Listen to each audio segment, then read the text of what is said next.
Un encuentro con su palabra, porque secase la hierba, marchitase la flor, mas la palabra de Dios permanece para siempre. Con ustedes, el doctor José Ricardo Arias Quintero.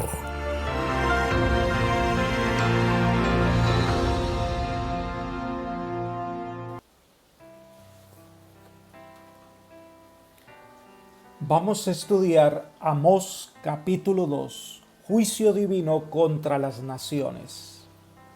Para ello vamos a pedir la bendición de nuestro Dios. Querido Señor, en este momento especial te agradecemos por este día que nos regalas y te pedimos, Señor, que nos concedas la bendición de tu Espíritu para poder estudiar el libro de Amós y sacar lecciones espirituales para nuestra vida. Fortalece nuestra fe, guíanos, te lo pedimos todo en el nombre de Jesús. Amén.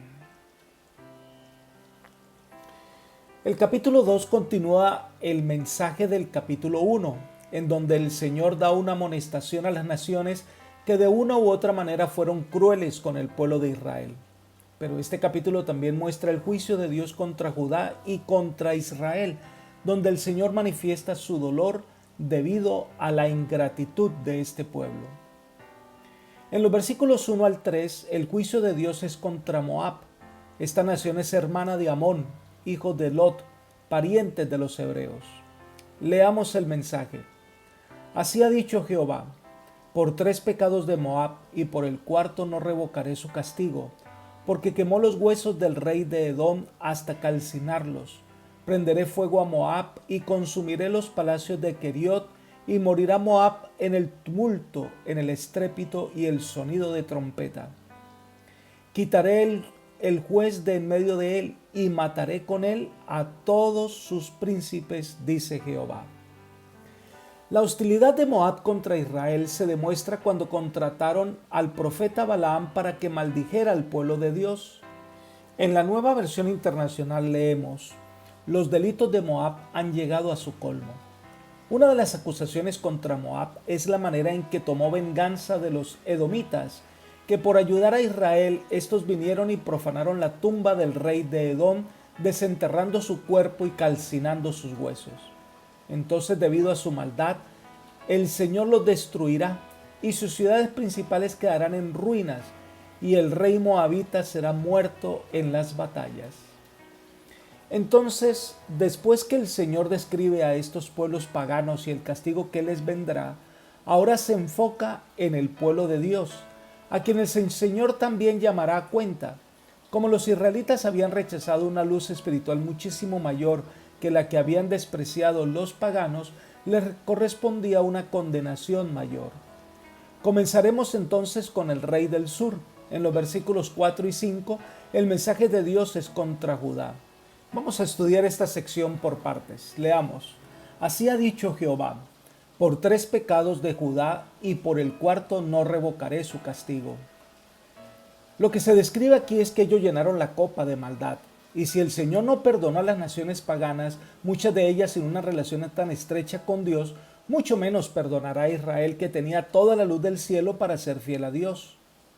El Señor denuncia 3 cosas. Número 1, dice el versículo: porque menospreciaron la ley de Jehová. Ellos le dieron la espalda a Dios y a su ley. Las naciones extranjeras mencionadas anteriormente fueron condenadas por sus faltas contra el pueblo de Dios y contra la ley de su conciencia. Pero aquí se condena a Judá por sus ofensas contra Jehová mismo y la ley escrita, es decir, contra la religión revelada. Ellos tuvieron en poco el pacto que hicieron de obedecer los mandatos que Dios había dado. En segundo lugar, dice el texto, no guardaron sus ordenanzas. Además que tuvieron en poco el pacto con Dios, no guardaron las indicaciones divinas de las enseñanzas claras dadas por Dios, tanto en la ley civil, ceremonial y religiosa. En tercer lugar dice, y los hicieron errar sus mentiras. No solo desobedecieron al Señor, sino que instaron al pueblo a hacer lo mismo. Por eso el Señor los castigará con fuego, refiriéndose a la destrucción causada por Nabucodonosor en el año 586 a.C., pero por extensión, también posteriormente, cuando este pueblo no corrigió su conducta, fue destruida totalmente por los romanos, comandados por Tito Vespasiano en el año 70 después de Cristo. Entonces llega el clímax del mensaje de los dos capítulos, capítulo 1 y capítulo 2 de Amós. Este mensaje profético es la condenación contra Israel, versículos 6 al 8. Leemos: Así ha dicho Jehová: por 3 pecados de Israel y por el cuarto no revocaré su castigo, porque vendieron por dinero al justo y al pobre por un par de zapatos. Pisotean en el polvo de la tierra las cabezas de los desvalidos y tuercen el camino de los humildes. El hijo y el padre se allegan a la misma joven, profanando mi santo nombre. Sobre las ropas empeñadas se acuestan junto a cualquier altar, y el vino de los multados beben en la casa de sus dioses. Este juicio divino contra Israel es por injusticia, crueldad, incesto e idolatría. Esta condenación divina denuncia las injusticias sociales que sabía eran incorrectas, porque vendieron por dinero al justo y al pobre por un par de zapatos. Sin duda la codicia era el pecado que predominaba en Israel. Esto condujo a la opresión de los pobres. Pisotean al pobre y tuercen el camino de los humildes, que es una representación de personas sencillas, pacíficas, modestas y generalmente piadosas. El incesto que se practicaba, lo que hacía profanando mi santo nombre. Estos pecados no se cometían por ignorancia, eran deliberada e intencionalmente con un espíritu desafiante y rebelde. Con estas terribles prácticas, lo que hacían era deshonrar a Dios entre los paganos.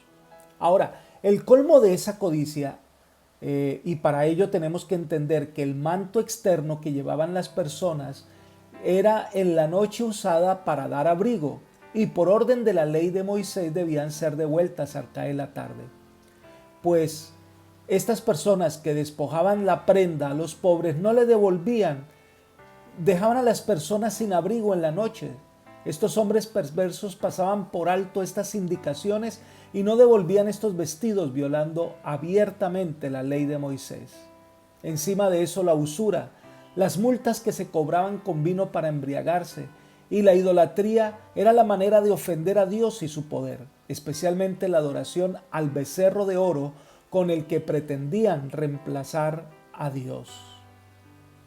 Dios amonesta a este pueblo por su ingratitud a pesar de la bondad divina con que el Señor los prodigaba. Este es el tema de los versículos 9 al 12. Dios cuidó a Israel. Leamos el versículo 9.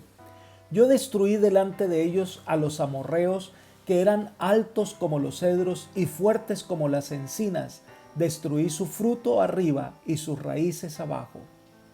El Señor les dice que Él fue el destructor de todas las naciones malvadas representadas por los amorreos, por los mismos crímenes que ahora cometía Israel.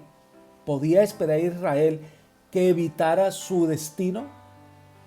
Recordemos que los amorreos fueron expulsados de la tierra cuando Israel se posesionó de la tierra de Canaán. Y entonces les recuerda su origen y la manera poderosa en que Dios los liberó de Egipto y los condujo por el desierto. Leamos el versículo 10. Yo mismo los hice subir desde Egipto y los conduje 40 años por el desierto a fin de conquistar para ustedes la tierra de los amorreos. Israel es por lo que Dios hizo. Su mano poderosa fue la que los sacó de Egipto. La providencia divina los guió por el desierto. La nube que daba sombra en el día era la columna de fuego que alumbraba y daba calor en la noche. El maná los alimentaba en el desierto. El agua le fue provista milagrosamente. Todo esto hizo el Señor para que ahora Israel levante un becerro de oro y lo proclame su Dios. La ingratitud de Israel hizo que el Señor hablara por medio de los profetas y los nazarenos. Leamos los versículos 11 y 12. Y levanté profetas entre vuestros hijos y nazareos entre vuestros jóvenes. ¿No es esto cierto, hijos de Israel? Dice Jehová. Mas vosotros disteis a beber vino a los nazarenos y a los profetas mandasteis diciendo, no profeticéis. Ellos embriagaron a los nazarenos y callaron a los profetas. Esa ingratitud y desobediencia los guió a rechazar el mensaje del Dios eterno. Esto debe llevarnos a pensar que lo que no soporta una fiel predicación tendrá mucho de qué dar cuenta y mucho más quienes la suprimen. Cuando los hombres cierran sus oídos para no escuchar el mensaje de Dios, están prácticamente cerrando el camino por el cual el Espíritu Santo llega hasta el alma. Finalmente el Señor advierte a Israel sobre el castigo que vendrá debido a los pecados del pueblo y muestra la completa inutilidad de confiar en los recursos humanos. Los versículos 13 al 16 podemos encontrar este último mensaje del capítulo 2 de Amós. En la Nueva Versión Internacional leemos el versículo 13. Pues bien, estoy por aplastarlos a ustedes como aplasta una carreta cargada de trigo. La angustia que sufrirán debido a sus pecados harán que tengan una respiración apretada. Su experiencia también se compara como cuando un carro cargado de trigo es sacudido y parece ser aplastado. Entonces, lo que creen que tiene poder para salvarlos por sí mismo no encuentran salida. Versículo 14. El ligero no podrá huir, el fuerte no le ayudará su fuerza, ni el valiente librará su vida. En ese día aquellos que creen que no les pasará nada son los primeros en darse cuenta de su incapacidad para escapar del juicio divino. No existe lugar para esconderse ni arma con la cual se pueda enfrentar con éxito el castigo que Dios envía sobre su pueblo. Será tan terrible que tratarán por todos los medios de despojarse de todo lo que estorba para huir y no podrán hacerlo. Versículos 15 y 16. El que maneja el arco no resistirá, ni escapará el ligero de pies, ni el jinete salvará su vida. El esforzado entre los valientes huirá desnudo aquel día, dice Jehová. Los guerreros se desprenderán de todo impedimento que pudiera estorbarles en su precipitada huida. La destrucción es inminente y nadie podrá librarlos. Este pueblo que recibió el favor de Dios ahora recibe su justicia. Este poder que fue protegido por Dios en el desierto ahora no tiene lugar donde esconderse. Este pueblo que se levantó orgulloso y desobedeció abiertamente al Señor, ahora tiene que buscar un refugio que no encuentra. La justicia de Dios lo alcanza y su destrucción es una realidad. Apreciado amigo y hermano, Dios en su bondad nos otorga grandes dones, bendiciones y cuidados. Nos llama a cumplir una tarea, pero tales privilegios conllevan una responsabilidad de ser fiel al Señor, de cumplir los mandatos divinos, de reconocerlo como el Rey de nuestra existencia. Un olvido de la dirección divina acarrea destrucción. Hoy debemos ver cómo está nuestra relación con el Creador.